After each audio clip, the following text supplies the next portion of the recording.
Okay, this is a quick YouTube video for our inverted lecture that's coming up. You'll need to watch this in addition to reading all of your assigned chapter readings before coming to class and participating in the inverted lecture.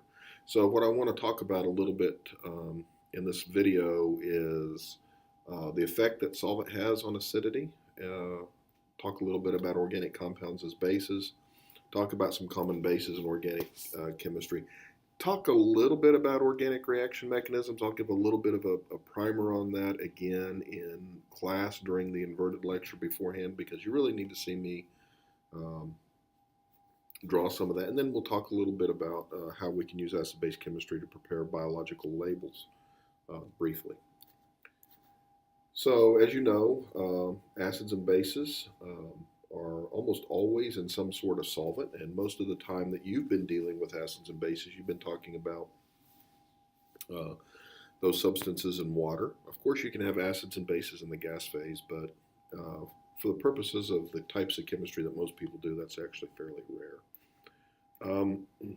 So for example, if you take acetic acid, we know that that's a weak acid compared to other strong acids that you've learned about, or other acids, I should say, that you learned about in general chemistry. And the equilibrium lies to the left. But nonetheless, it does partially dissociate. And when it dissociates, water actually solvates the ions and helps stabilize them. This is known as solvation. And so again, remember, water is polar and it can also hydrogen bond. And so it turns out that the dipoles of water actually surround both ions. So the negative end of the dipole of water will surround the hydronium ion that's generated from the dissociation. And the positive end of the dipole will interact with the negative charge of the acetate anion that gets generated from the dissociation. And so you can think of these as bonding interactions, and bonding interactions are stabilizing effects. And so that helps stabilize the ions that we generate and allow it to dissociate. And so you can imagine if you had a solvent that didn't do this very well, that it would alter the acidity of acetic acid, because anything that can stabilize the anions of dissociation is going to help favor the dissociation of those ions and make that acid stronger. So water actually makes acetic acid stronger, whereas acetic acid in something, let's say like hexane, would make the acid less strong because it wouldn't want to dissociate because it has no stabilizing effects due to these interactions. Again, I'm not going to spend too much time talking about gas phase acidities. This is fairly rare. And so if you look at gas phase acidities, you have an order that looks something like this for some common organic compounds. And there's some not organic compounds in there, of course. HF is not organic, nor is water. But this is kind of a general ordering that you might expect to see in the gas phase for these compounds. Okay, but gas phase acidity for these things actually is different than what we find in solution. You've learned about this in general chemistry, the thermodynamic parameters, and you talked about Gibbs free energy, delta G. Don't forget delta G is equal to delta H minus T delta S. The Gibbs free energy for the dissociation of acetic acid is about 27 kilojoules per mole. And it does have a entropic and a thermodynamic parameter, like we just said. And the overall spontaneity of a chemical reaction depends on the enthalpy changes arising from all of these factors that are listed here. And so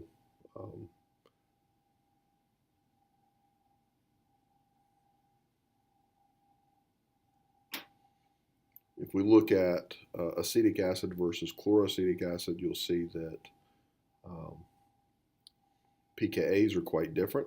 Again, this is the inductive effect that we talked about last time. And so adding a single chlorine has a pretty good change in the delta G, which has a change in the pKa. And you'll remember from your PDF reading that's in your Canvas shell, delta G and pKa are directly related to one another. And so again, this is why knowing something about your pKa's is so important.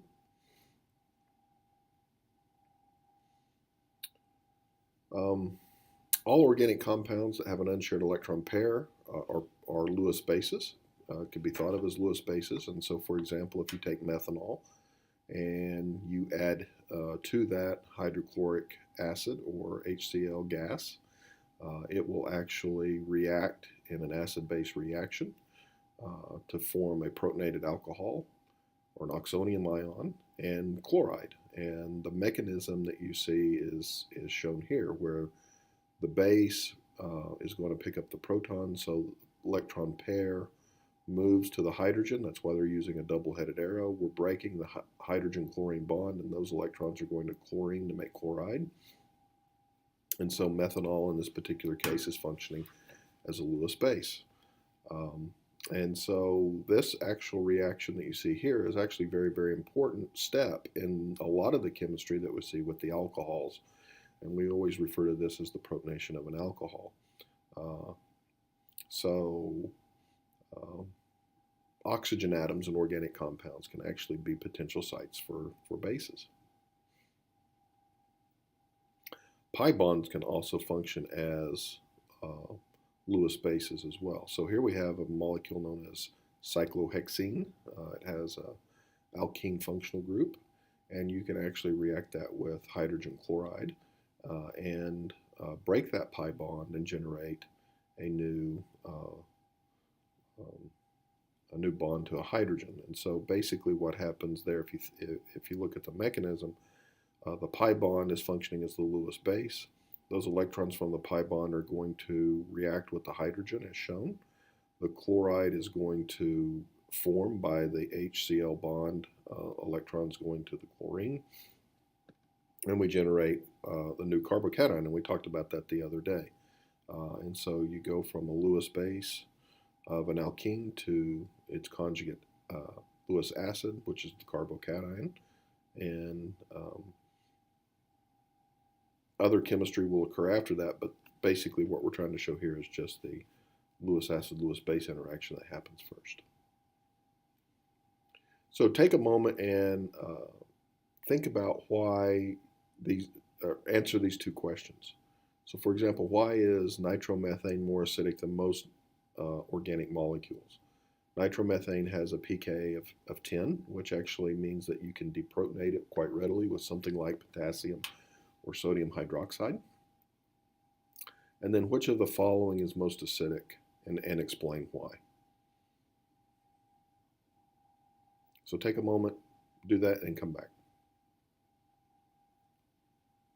Okay, now that you're back, basically the reason that nitromethane is more acidic than most organic molecules is because when you draw out the Lewis structure, the nitro group actually has a formal positive charge on the nitrogen.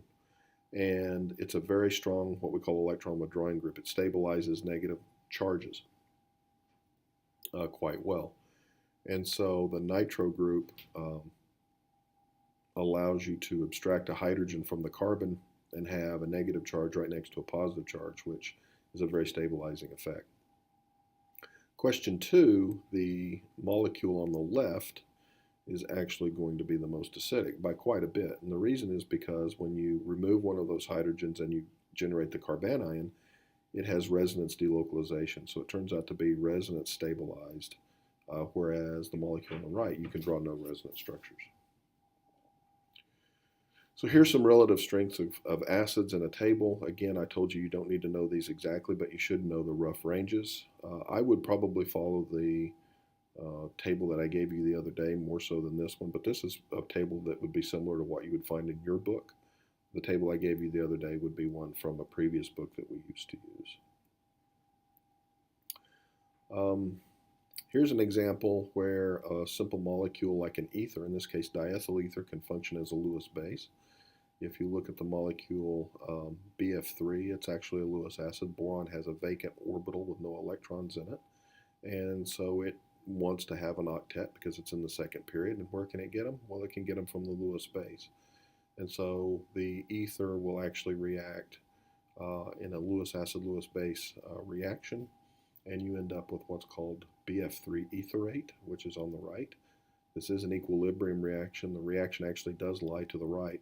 The product is very stable, and it is a liquid with a boiling point of about 126 degrees. Both reactants actually have boiling points that are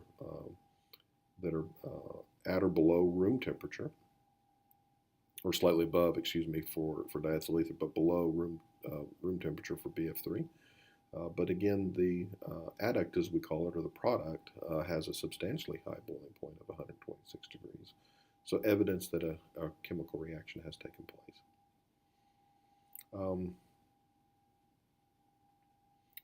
So in organic chemistry, there are a couple of things that you need to know about bases.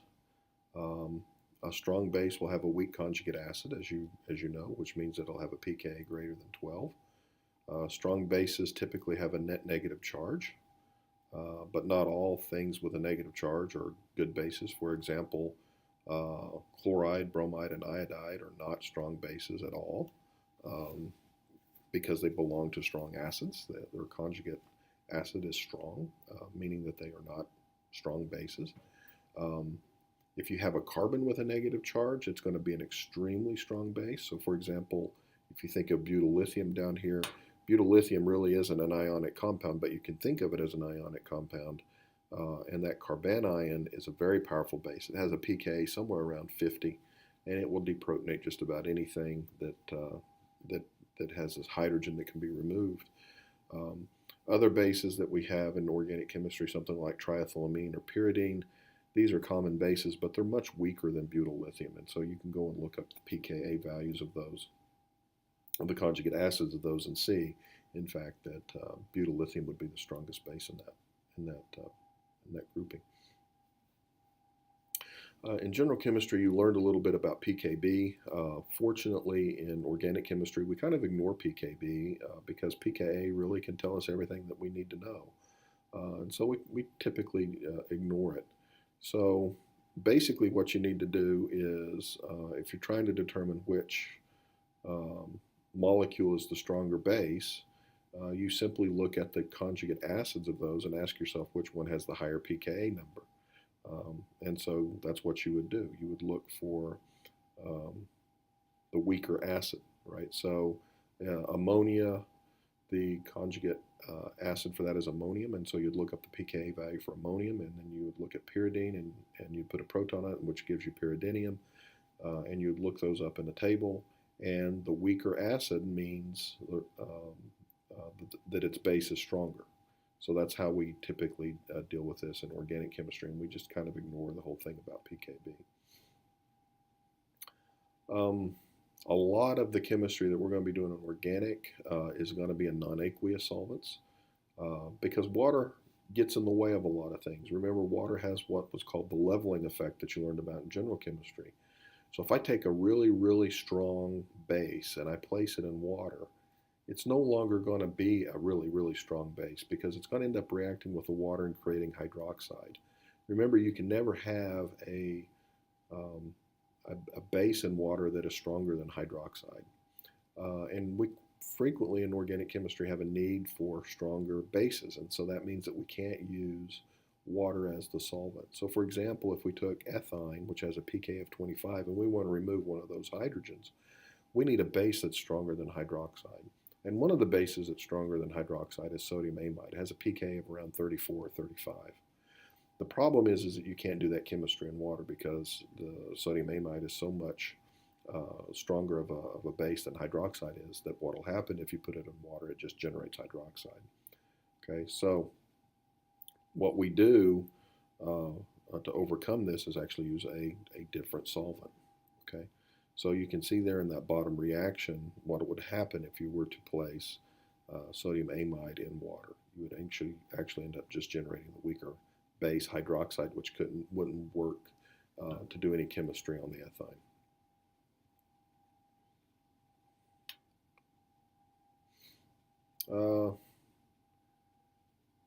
Most of your organometallic reagents are considered very strong bases because you have a lot of carbanion character. So carbon with a negative charge, as I mentioned before, has a strong or a high level for a pKa, a high value. So alkyl lithium compounds, because that carbon atom has a negative charge, or a lot of negative charge associated with it, have a pK somewhere around 50. And so you can only use these types of reagents in solvents that have very, very low acidity, such as hydrocarbons.